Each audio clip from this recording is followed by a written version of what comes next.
major airports. Millions hit the road this 4th of July weekend, and another warning tonight, the severe weather on the way. The new image of the suicide bombers smiling moments before the massacre.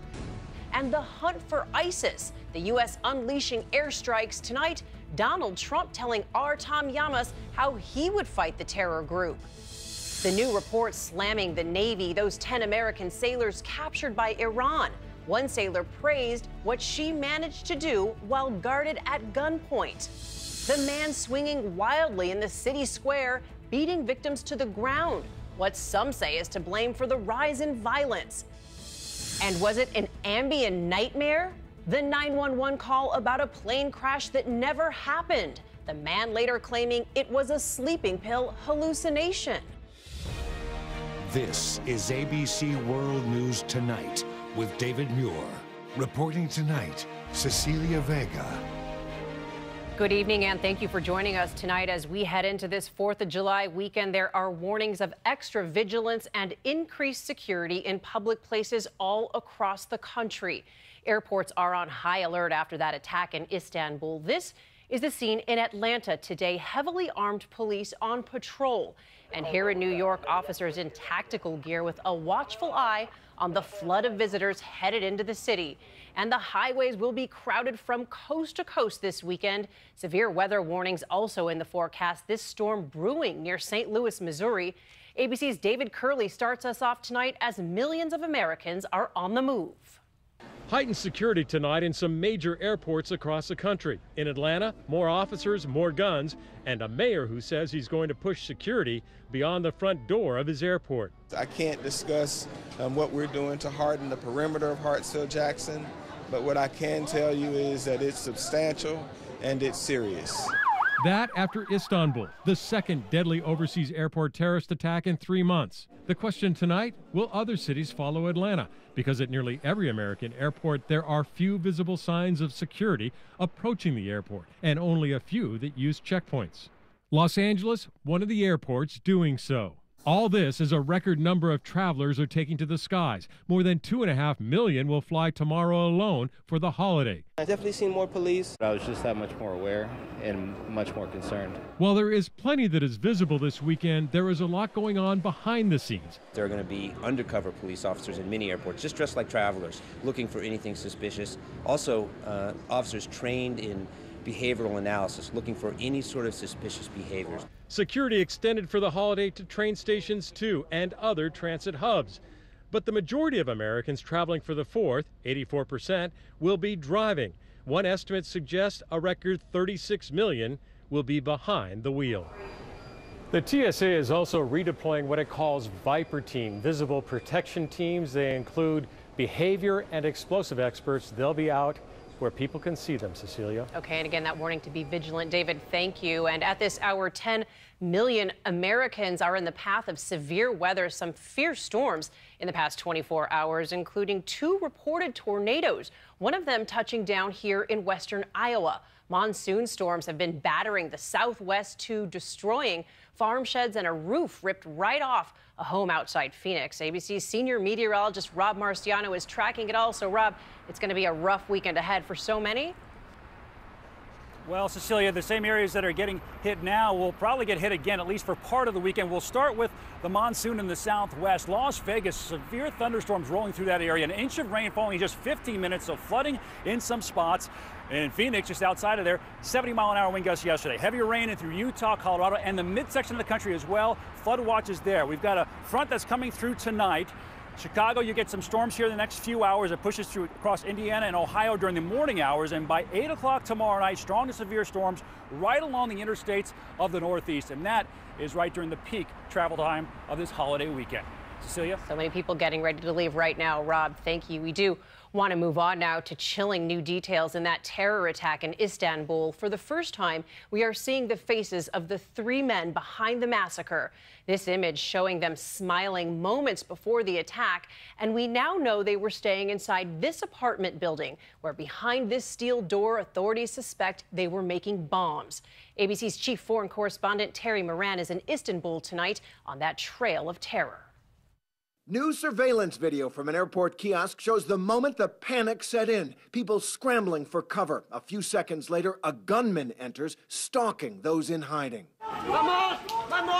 Minutes before they unleashed this terror, security cameras capturing this chilling new image of the three attackers. They were smiling. Turkish officials said today they were foreigners from Central Asia, Kyrgyzstan, Uzbekistan, and from Dagestan in Russia, all rich recruiting grounds for ISIS. We went to the Istanbul neighborhood where the attackers rented an apartment and plotted for 33 days. This is where the attackers were living, up on the second floor here. It's a working-class neighborhood, religiously conservative. They kept a very low profile. But inside, neighbors were suspicious about what was going on behind this steel-reinforced door. One of the neighbors told us that on Sunday night, just 2 days before the attack, the chemical smell from there, like paint thinner, she said, was so strong that she and other neighbors called their landlord to complain. Out back, we met Salih El-San, who tells us the men wore baseball caps whenever they went out, avoiding eye contact in this tight-knit neighborhood. I saw them looking out from behind the curtains, he says, but they never showed their faces. You think they were professionals?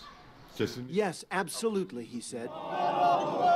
Today, there were funerals across Istanbul, the death toll now at 44. Turkish security forces launching 16 raids, 13 terror suspects arrested. This just one battleground in the war against ISIS. On another, 1,000 miles away in Fallujah, Iraq, there was progress. Massive U.S. airstrikes backing up Iraqi forces, shattering ISIS positions and destroying many vehicles. But success there could come with a cost. American officials believe that as ISIS loses ground in Iraq and Syria, it brings the war home to civilians here in Turkey and in the West. Cecilia? Okay, Terry, thank you. And back here, it was a tense scene at a military base just outside Washington today. There you see it, staff with their arms up evacuating a building at Joint Base Andrews after reports of an active shooter. Well, it turned out there wasn't one. An armed inspector mistaken for an intruder, adding to the confusion. The alert happened just before the start of an active shooter drill.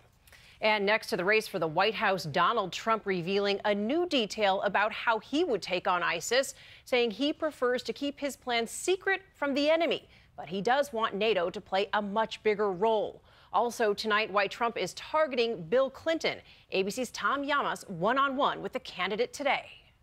Tonight, Donald Trump accusing Attorney General Loretta Lynch of an ethical breach after she met with President Bill Clinton on the tarmac of a Phoenix airport for 30 minutes. Lynch's Justice Department still investigating Hillary Clinton's use of a private email account. Who would think that when, you have this massive investigation going on emails, which is so serious, they'd have a meeting like this. So I was very surprised. Aides to Bill Clinton and Lynch say it was a chance meeting and they were simply exchanging pleasantries. Our conversation was a great deal about his grandchildren. It was primarily social and about our travels. He mentioned the golf he played in Phoenix. The conversation, she insists, all personal, no business. There was no discussion of Benghazi, no discussion of the State Department emails. I asked Trump about that in New Hampshire today. Do you take President Clinton at his word that the meeting was to be polite, that it was sincere, just to say hello? Well, when you meet for a half hour and you're talking about your grandchildren and a little bit about golf, I know it sounds like a long meeting. It was a very sad situation to see, Tom, that I can tell you. I also pressed Trump on what he would do to fight ISIS. He's been reluctant to outline a plan, saying he doesn't want to show his hand to the enemy. You're a first-time politician. This will be your first time in public office. What can you tell voters to reassure them that you have a plan to take out ISIS? We're going to hit them very hard. It's very true. It's very, possible that we should use NATO. So you're saying use NATO troops to take out ISIS? I like the idea of using NATO and also neighbors that aren't in NATO and take them out. You got to take them out. Trump, for months, has trashed the NATO alliance as obsolete, even raising the possibility it's outlived its purpose. But now, he says it's NATO troops that could be the best tool to fight against ISIS. U.S. Special Forces? U.S. Special Forces? I don't want to get too much of ours involved. I want NATO to be involved. We spend a tremendous amount of money on NATO, but we have to do something to take out ISIS, and we have to take them out fast.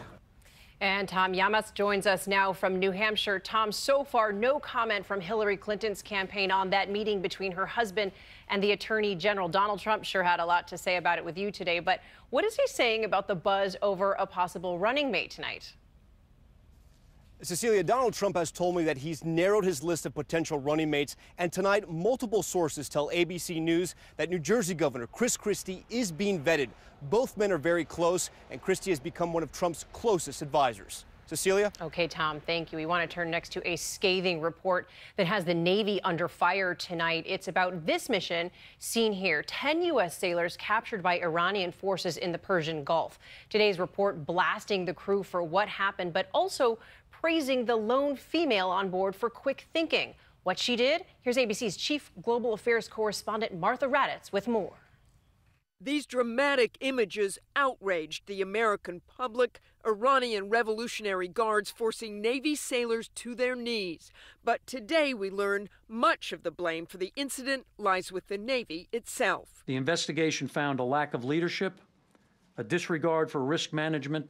A blistering report citing poor training and basic navigational failures, saying had any crew member zoomed into their GPS, they would have seen they were closing in on an Iranian island. The sailors giving up computer passwords and secrets about the boat. 9 sailors will be punished, including the lieutenant in charge, who agreed to tape this apology. It was a mistake. That was our fault. And the helmsman, who refused orders to speed past the Iranian boats. But one sailor credited for quick thinking, the sole female crew member, hitting the emergency beacon, risking her life, and secretly taping the encounter on her phone. The Navy report certainly didn't let Iran off the hook, saying the Iranians violated international laws for even detaining the crew, let alone videotaping them. Cecilia? Okay, Martha, thank you. And tonight, for the first time, transgender people are now welcome in the military. Defense Secretary Ash Carter announcing the immediate lifting of the ban today. Our mission is to defend this country, and we don't want barriers unrelated to a person's qualification to serve preventing us from recruiting or retaining the soldier, sailor, airman, or Marine. One study estimates there are 2,500 transgender people now on active duty. And next to a disturbing attack caught on camera in Denver. You can see the man striking people with a pole at random. It is the latest violent act in this popular public square. And tonight it has many there asking if this could be a side effect of Colorado's marijuana laws. Here's ABC's Clayton Sandell. In broad daylight, in one of Denver's most popular spots, a man wildly swings this plastic pipe, striking a bystander at a bus stop once, knocking him down and hitting him again. Seconds later, still enraged, he attacks another man, one victim left with a severe cut to his head. Scenes of mile-high mayhem are becoming a chronic problem for Denver's public image. Dude, hey, put him down, dude. In another video investigated by police, a man leaving work is assaulted by overly aggressive panhandlers. The mayor blames the recent trouble on outsiders, a flood of transients drawn to Colorado for one thing. They were very candid with us. They came here for marijuana. The recent violence is forcing the city to spend $650,000 this summer to put more cops on the street. And soon, police will be getting help from a downtown business group that's paying for its own private security force. It is a safe place. These are anomalies that are occurring. That suspect last night was arrested, but the type of crime happening here now, officials worry, is the new side effect of Colorado's legal marijuana trade. Cecilia? Clayton, thank you. We want to turn now to the murder mystery followed by millions taking a new turn tonight. A judge in Maryland today granting a new trial to Adnan Syed. His conviction for the murder of his girlfriend was the subject of the popular Serial podcast. Syed was sentenced to life in prison in 2000, and he has always maintained his innocence. There is still much more ahead on World News Tonight this Thursday. The 911 call for a plane crash that actually never happened. The field with trees, I smell fuel. And did a popular sleeping pill make him hallucinate the whole thing? News tonight about a deadly grizzly bear attack, the urgent hunt to find that bear, and the skydiving scare caught on camera. What no diver ever wants to see, tangled cords on the way down. How he landed, coming up. had so many thoughts once I left the hospital after a DVT blood clot. What about my